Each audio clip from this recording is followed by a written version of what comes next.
Son las 7 de la mañana con 21 minutos. Desde esta semana el Consejo de la Judicatura evaluará a funcionarios judiciales e implementará una ventana de denuncias con la finalidad de que la ciudadanía presente sus casos.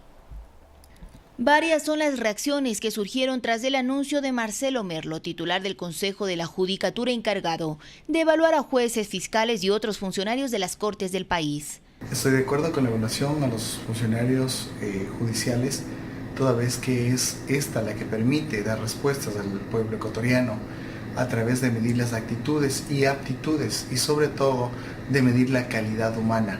Lo que el pueblo ecuatoriano necesita son respuestas y las respuestas se miden con resultados. Nosotros no le tememos a la evaluación. Yo estoy absolutamente seguro que la capacidad ha sido adquirida en la gran mayoría de judiciales ha sido adquirida fruto de su experiencia, de los años. Según detalló Merlo, en la evaluación que iniciará esta semana se aplicará el Código Orgánico de la Función Judicial y se tomarán en cuenta no solo la forma, sino también la solvencia de su rendimiento, así como el manejo de la carga procesal. Estamos tratando de buscar también asistencia internacional para que estas evaluaciones sean lo más objetivas y reflejen todos los elementos de una evaluación. A decir de Fidel Chiriboga, coordinador del Frente de Dignidad Judicial, esta evaluación debe ser técnica y constitucional, además de transparente. Debe tomarse fundamentalmente, creo yo, el desempeño y el resultado durante los años de ese desempeño. Finalmente, el representante de este frente señala que una vez levantada la suspensión por parte del Consejo Transitorio de los concursos que lleva la Judicatura, se abra la oportunidad para nuevos inscritos que se agreguen a quienes ya están concursando, tanto para fiscales provinciales, fiscales de carrera y personal administrativo. Olga Velasco, Telediario. 7 de la mañana, 23 minutos. A propósito de la información contenida en la nota que acabamos de ver, se encuentra aquí Juan Pablo Albán, vocal del Consejo de la Judicatura Transitorio. Buenos días, gracias por su presencia. Comencemos por allí, precisamente sobre la evaluación de los funcionarios de justicia. ¿Cuáles serían o deberían ser los alcances de esta evaluación? ¿Y solo aplica al desempeño de los funcionarios o también examina o tiene que analizar cómo se ha comportado el modelo organizativo y la estructura de la función judicial? Buenos días. Buenos días, Eduardo. Buenos días también a los televidentes. Para nosotros se extiende mucho más allá de una mera calificación académica o de una mera puntuación. Nosotros consideramos, y creo que aquí hablo por los 5, que es necesario también evaluar la conducta previa del funcionario al momento de hacer una recategorización o la conducta del aspirante si es una persona que desea integrarse a la función judicial. Nosotros no podemos dejar de responder al clamor popular de que la justicia actúe con una imparcialidad que no solo sea una imparcialidad en apariencia, sea una imparcialidad real. Nosotros no podemos dejar de responder al clamor de la ciudadanía de que la justicia actúe en forma independiente y no queremos gente que esté condicionada dentro del sistema. Ahora, ¿esta evaluación de alguna manera va a ralentizar, va a generar problemas a la marcha del servicio de justicia en el país? No tendría por qué. En el sistema en este momento existen a nivel nacional más de 12,000 servidores judiciales. En consecuencia, el hecho de que emprendamos un proceso de evaluación, el que emprendamos un proceso de reclutamiento nuevo, no significa que deje de atender la función judicial a las personas. ¿No inhibe a los funcionarios en el desempeño rápido, expedito de sus funciones? No tendría por qué, porque los parámetros de evaluación van a ser objetivos, van a estar en conocimiento de la ciudadanía en general, eso incluye a los propios funcionarios evaluados y van a ser objeto de un escrutinio ciudadano, porque de hecho nuestra intención es que haya también un proceso de impugnación pública en algunos de los procesos que vamos a llevar adelante. En consecuencia, no tendría por qué afectarse la buena marcha de la función judicial en virtud del inicio de una evaluación.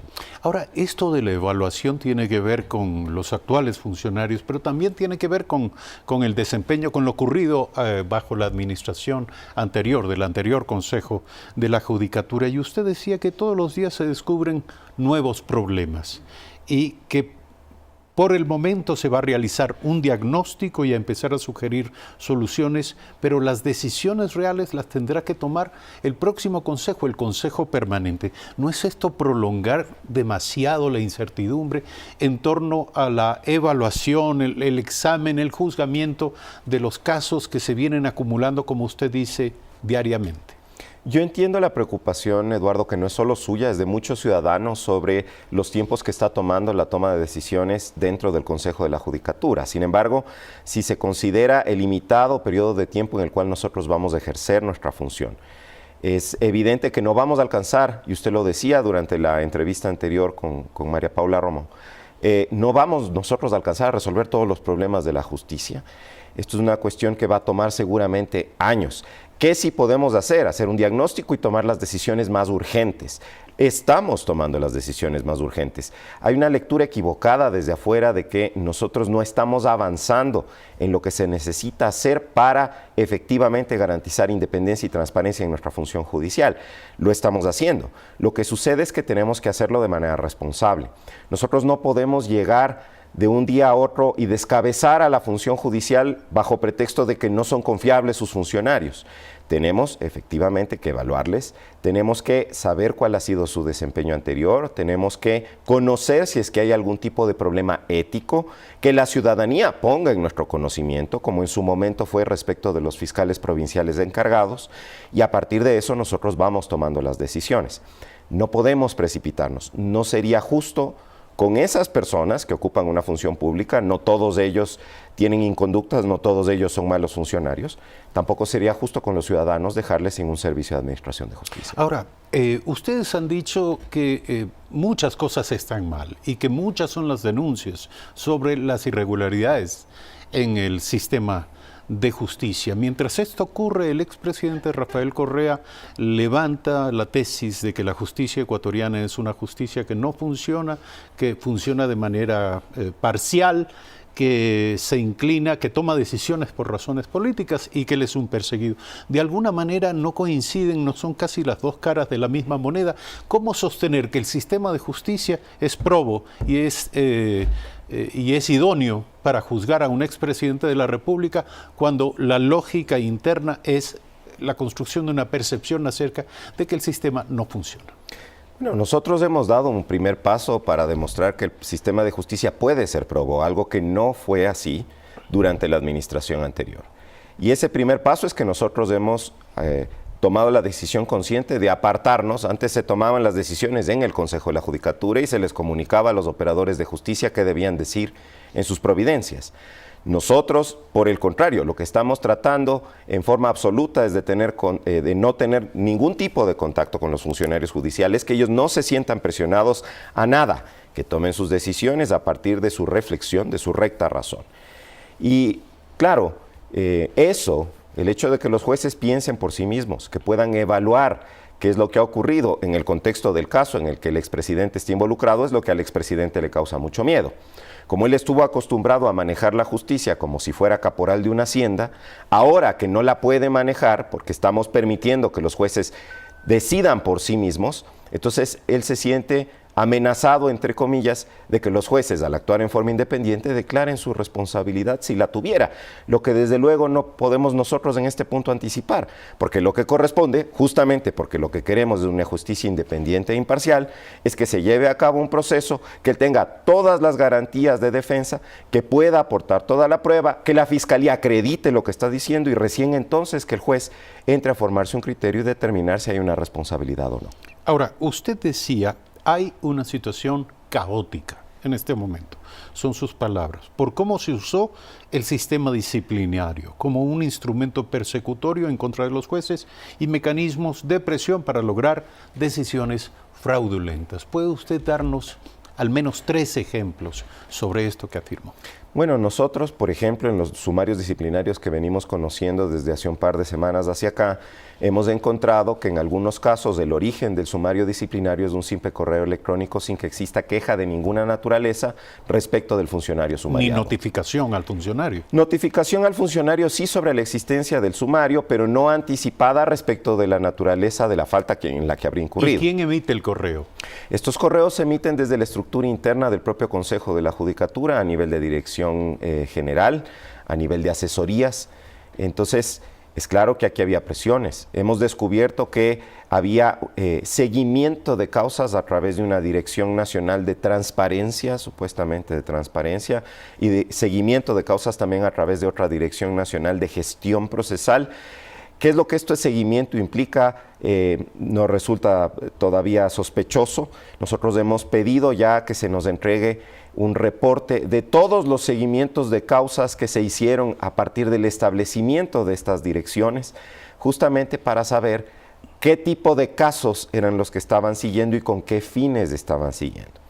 Nosotros hemos visto cómo el anterior consejo, nosotros en este momento estamos demandados por decisiones que tomaron ellos, como el anterior consejo sin ningún tipo de reparo aplicaba la figura de la destitución por el error inexcusable o por la negligencia manifiesta a faltas que son faltas leves que ameritarían seguramente una suspensión de pocos días, 3, 4 días sin sueldo. Ellos aplicaban la sanción de destitución por error inexcusable. Entonces, sí, el mecanismo... ¿Han determinado ustedes qué tipo de motivaciones había detrás de estas decisiones? Aparentemente jueces que no estaban dispuestos a inclinarse frente a los planteamientos que le realizaban desde el Consejo de la Judicatura para alterar el resultado de determinadas causas, aparentemente funcionarios que habían tomado decisiones que, en opinión del Consejo de la Judicatura anterior, comprometían los intereses sea del Estado o de algunos poderosos.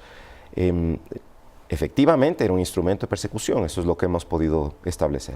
La opinión nacional, la sociedad ecuatoriana demandaría saber quiénes, cómo y por qué actuaron de esa manera. Y sobre todo, por qué, en relación a qué casos había o se aplicaron este tipo de recursos de influencia soterrada. ¿Y esto cuándo se sabrá? Bueno, quiénes de hecho ya se sabe, porque las decisiones de sanción de destitución por error inexcusable las aplicaba y las instrumentaba el Pleno del Consejo de la Judicatura junto con su director general. El detalle de lo que ha ocurrido probablemente se sabrá en el curso de las próximas semanas o meses, porque de hecho ya muchos exfuncionarios que han sido destituidos en aplicación de esta figura están activando mecanismos judiciales, varios otros representados como colectivos por ciertos abogados en ciudades principales del país también están organizándose para hacer sus reclamos. Nosotros mismos al interior del Pleno hemos discutido la posibilidad de instalar una mesa interinstitucional con la Procuraduría y la Contraloría a efectos de identificar estos casos en que se aplicó la figura del error inexcusable sin la determinación judicial anticipada como la ley ordena y en que se castigó indebidamente a personas que simplemente estaban tratando de actuar en forma independiente. En el grupo también habrá personas que efectivamente merecían algún tipo de sanción por haber incurrido en faltas muy graves, pero el tema es que la ley exigía y exige que hubiera una determinación judicial previa a la aplicación de la sanción de destitución por error inexcusable y en ninguno de los casos se esperó a esta determinación judicial. Ese requisito. Correcto. Usted también habló de designaciones de familiares en la función judicial. ¿Cuáles puntualmente son los casos? Bueno, hay casos ya documentados, por ejemplo, en el sistema notarial de familiares del exdirector general del Consejo de la Judicatura como notarios, de familiares de asambleístas como notarios. Entonces, nosotros estamos levantando también la información.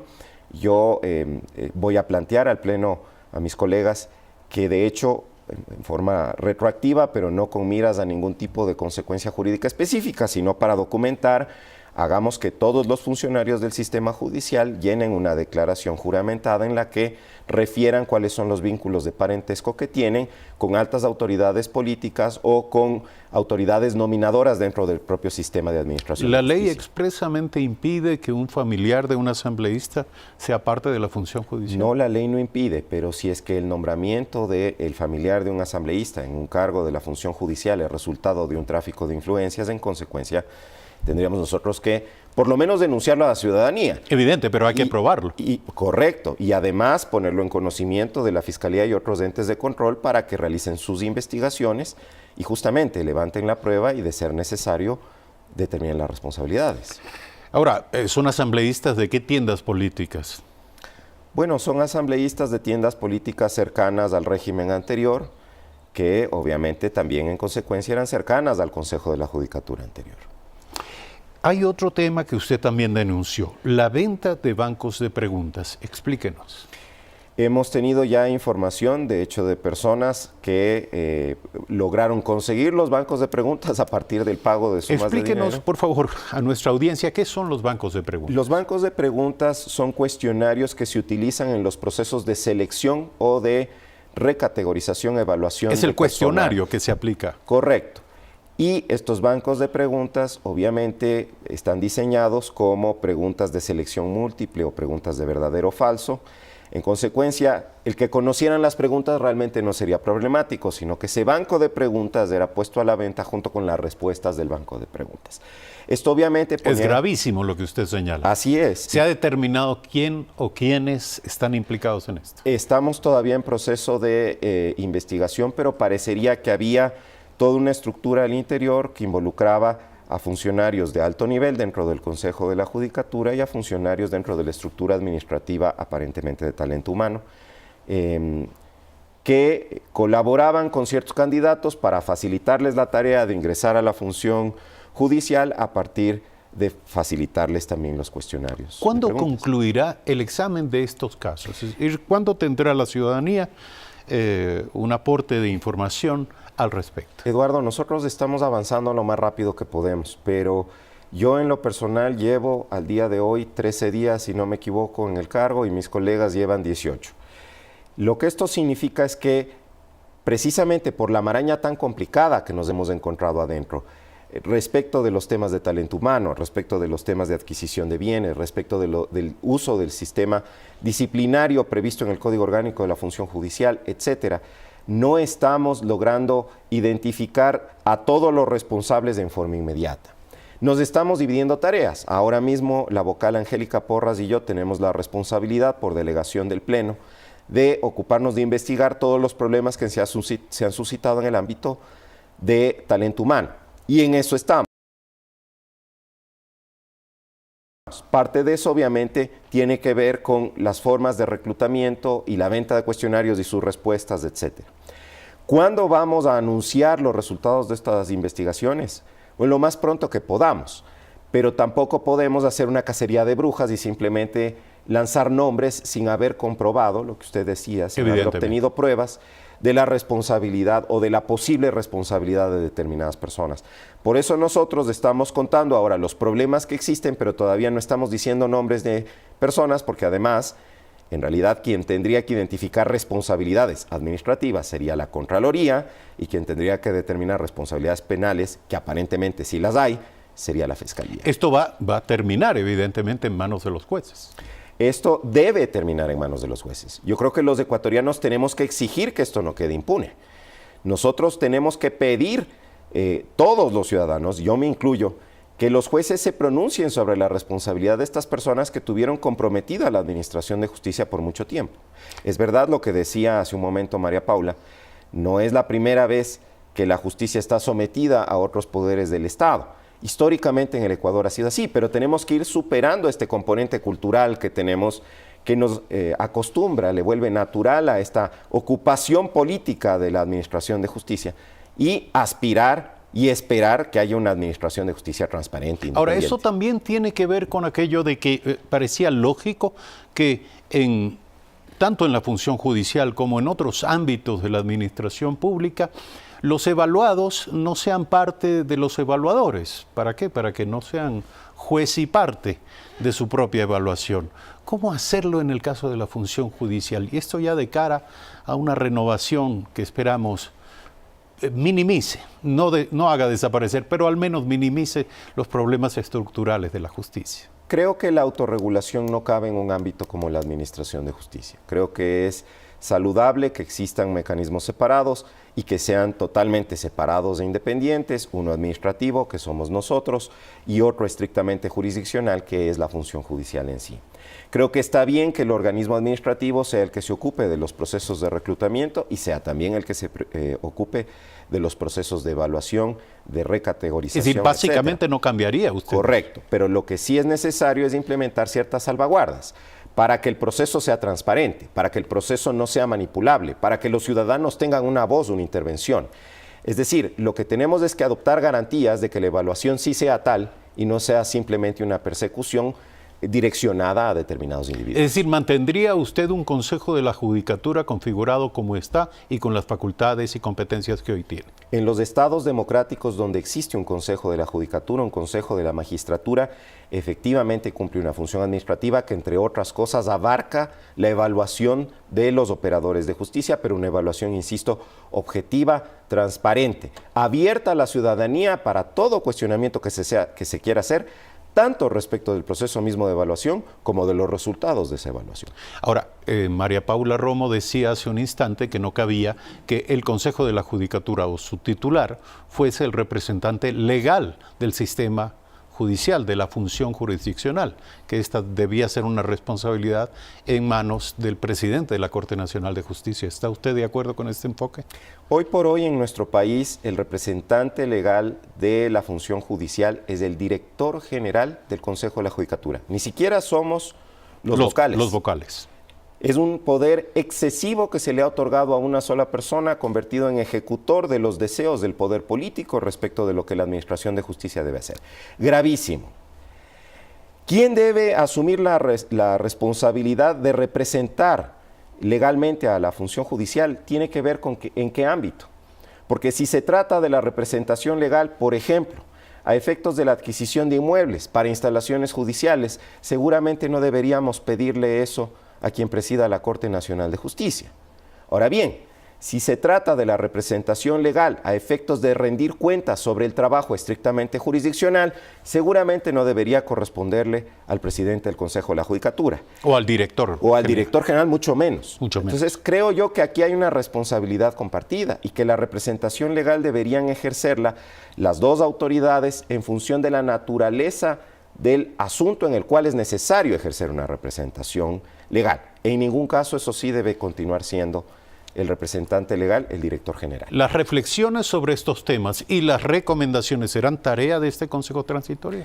Las reflexiones sobre estos temas, las recomendaciones y la elaboración, en mi opinión, de un informe completo sobre el estado de la administración de justicia en el Ecuador tras la salida del Consejo de la Judicatura anterior es nuestra responsabilidad. Ahora, debería derivar también en un proyecto de reforma legal. Correcto, y la implementación, justamente iba a decir, de esas recomendaciones, le va a corresponder no solo al Poder Judicial, sino también al Poder Legislativo, pero es necesario que los ciudadanos comprendan que en el tiempo que va a durar este Consejo de la Judicatura transitorio, seguramente unos 4 meses, no alcanzaremos a cambiar la justicia.